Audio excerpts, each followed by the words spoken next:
Shemai everyone, it's JonnyVR here, back with another Doctor Who review, and today's episode is Rogue. And as always, if you've been watching this, do leave a comment down below, click like and subscribe. I do this every week after each of the Doctor Who episodes airs. I've been staying up at midnight to watch the episodes, so if you're a midnight watcher like me, do let me know in the comments down below. And if you're watching on Disney Plus worldwide, also let me know in the comments on how your experience has been. But as always, the first part will be spoiler free, and then I'll go into spoiler territory. So if you haven't seen the episode yet, switch off before then, come see my score at the end. And when you've seen the episode, watch all the way through, hear my thoughts, and pop yours down below.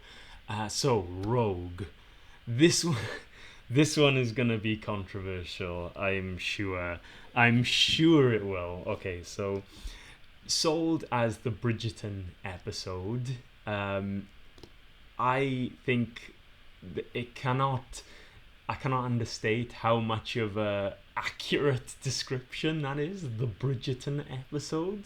But that's what it is.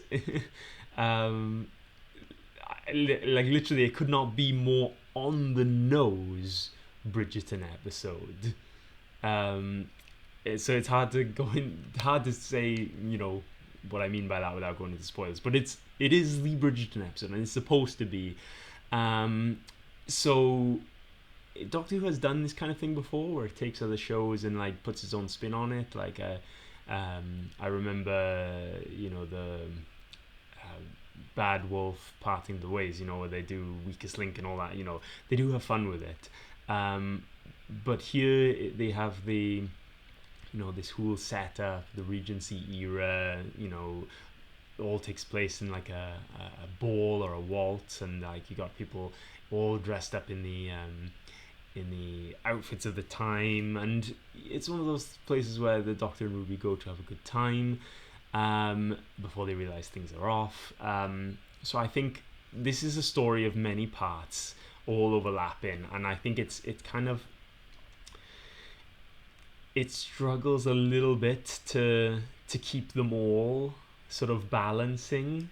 I will say that I feel like Ruby was sidelined quite a bit in this episode in favor of guest cast, in particular Rogue, the new character played by Jonathan Groff. So she kind of, her part in the story gets a bit smaller, which I feel like they do give a bit of time for that, to go into the Bridgerton side of the episode, if you want to call it that. And then you have the Doctor Who half of the episode. That's what I was thinking. It's kind of a bit like two halves, the Doctor Who half and the Bridgerton half. And the Doctor Who half is again sort of mainly following the Doctor and Rogue. I will say I did think that even though it is the Bridgerton episode, as it was, and it does, it plays on that quite a lot with its theming, its music, its costumes, its script, its sort of romance and drama and things. Funny enough, my wife has actually been watching Bridgerton a lot recently because the show is back on, so it's been on in the background. So I'm aware now of what it is, and it does manage to actually match up a lot of these things that has an Bridgerton episode quite well here. However, I will say that it did quite well that at one point there's one point in the middle of the episode where there's a dance, and basically you start to see how the facade of the Bridgerton episode sort of almost becomes genuine, which I thought was quite cool in the way that it was filmed. But I will say that the ending, I think in particular, seemed high stakes, but it really wasn't. Kind of because it was kind of dealt with too easily. I'll go into that a bit more detail. And there will, of course, be no doubt controversy coming from this episode, considering the fact that even in the synopsis it was like, who is Rogue, how is he going to change the Doctor's life forever, and you can see how this is going to play into the future. So overall, I think the biggest struggle with this episode is that it struggles to balance all of the spinning plates that it goes into this in the story. Like in particular, Ruby does get kind of pushed to one side, and I think the outcome is high stakes but not high stakes. So I'm gonna go into spoiler territory now. So here's your spoiler warning. If you haven't seen it, come back and let me know what you thought. Leave comments down below. I want to know. Okay, so basically, episode opens with two guys walking along walking along outside this very nice looking building, very nice gardens, and quickly it's revealed that one of them is a creature that takes the shape of that other person by killing that person.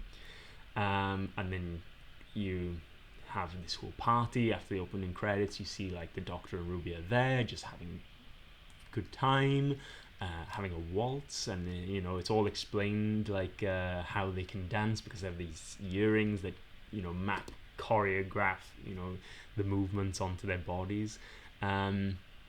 And so basically they're having a good time. Then the earrings, they pick up this interference, which the Doctor then proceeds to do a scan of alien tech, I guess, and he comes to face with this character of Rogue. Now, I did feel like in the beginning Rogue was a bit like too like dull as a character. Like I felt like he was brooding, and then the Doctor makes fun of him for brooding, and I did think like for a while after that he kind of maintained this brooding aspect, and I was just kind of thinking it was a bit dull. I think it all changed when they were in his ship, and the Doctor notices the dice and says like, "Oh, Rogue, you named yourself after like Dungeons and Dragons," and then he kind of loosens up a bit, like, roll for insight. I think that was a great line. But then he starts to open up a bit more, and then you have basically him on the Rogue ship, and then Rogue is the TARDIS, that kind of thing, and then it becomes like romantic between them. So more on this later. All the while this is happening with the Doctor and Rogue, Ruby is taking care of somebody, like talking to this person about like Regency era stuff, like just enjoying being there. I think she does get sidelined for a whole lot of the episode to focus on the Doctor and Rogue, and kind of just ends up looking after that character. It does, like, basically one of the good things the episode does is it did manage to keep you guessing a little bit about like who was a shapeshifter and who was not. This race of creatures called the Cholda.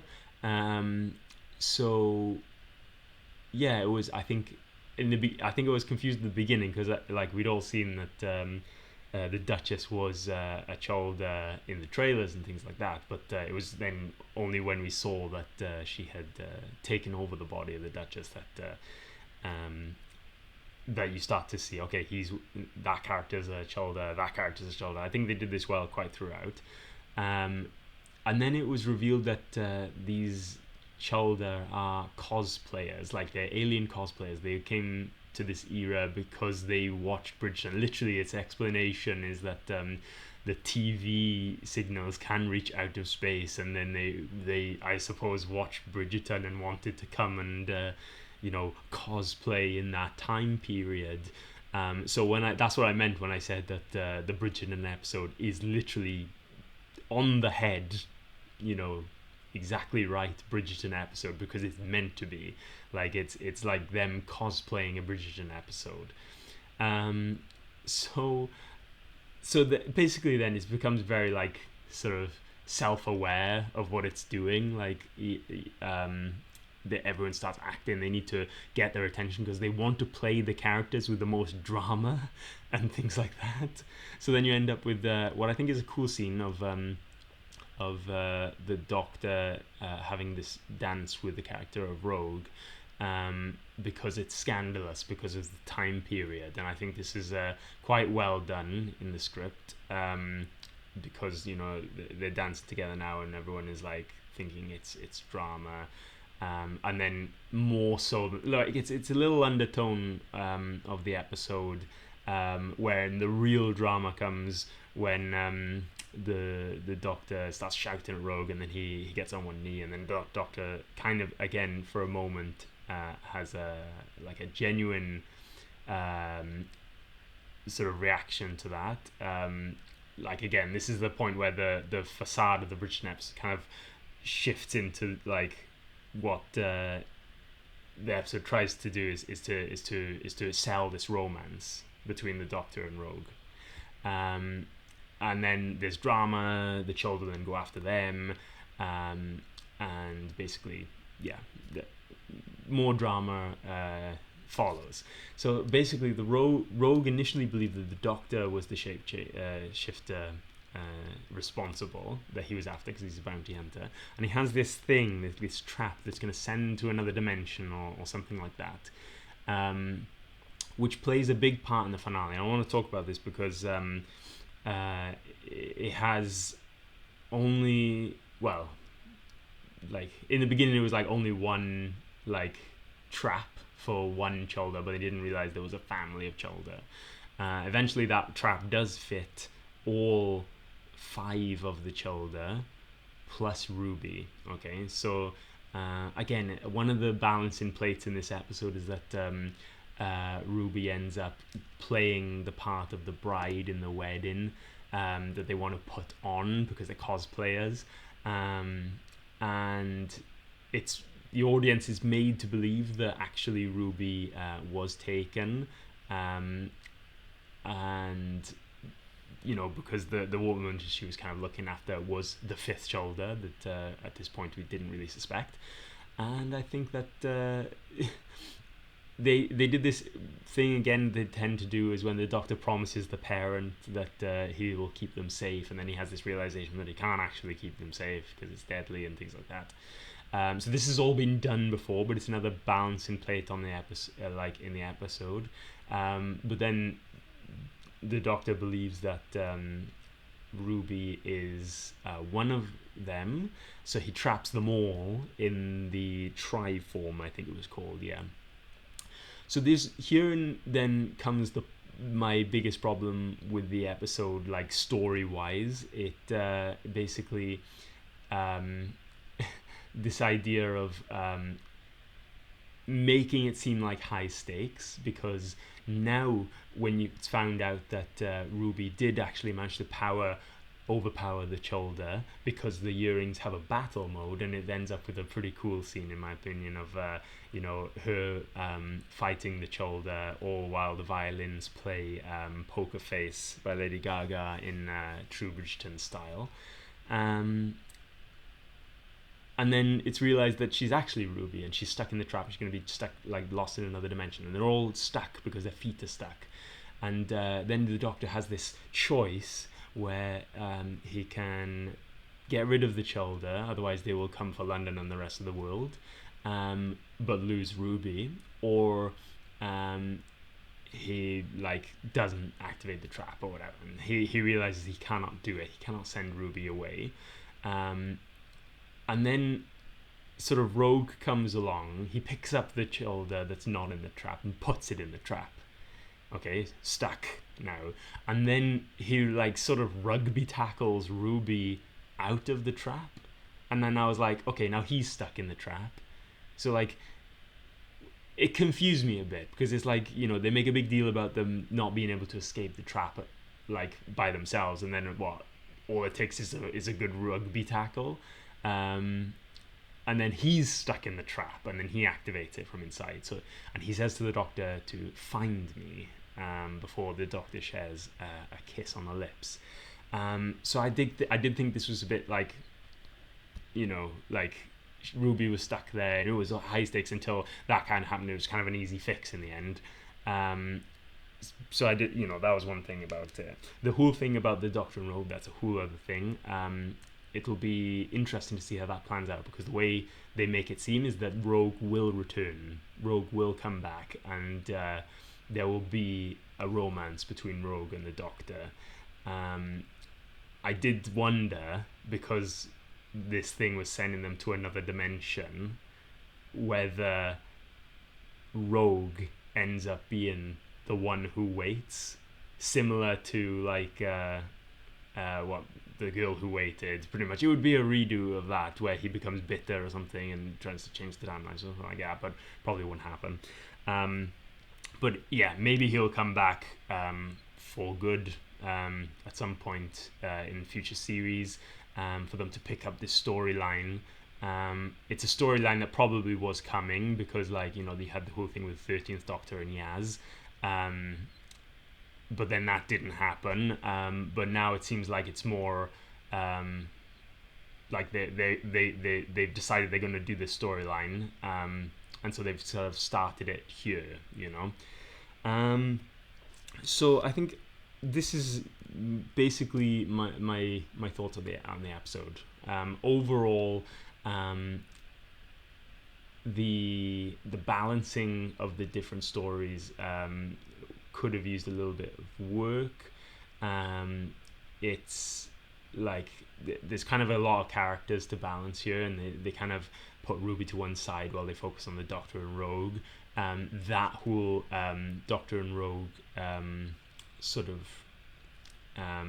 introduction is probably going to be continued at some point, so we'll have to wait and find out.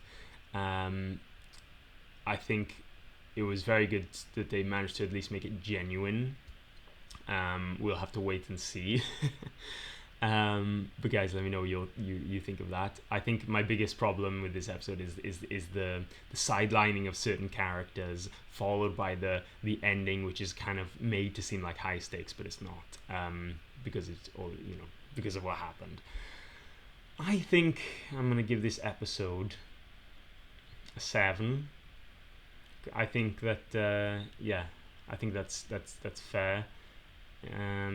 Because we've had a couple of good episodes in a row now. This one I don't think was lived up to it so much, but we have the finale next week, so it's going to be no doubt shocks, surprise, answers, mysteries getting solved, that kind of thing. But yeah, as always, do let me know what you guys think. Let me know in the comments down below. I desperately want to know what people think of this episode. Well, let's have a discussion in the comment section down below. Do like and subscribe. I do this every week. Check out our gaming channel as well. Play some Doctor Who video games there. And as always, I'll hope to see you in the next video. So that's all I've got time for this week. I'll see you next time. Bye.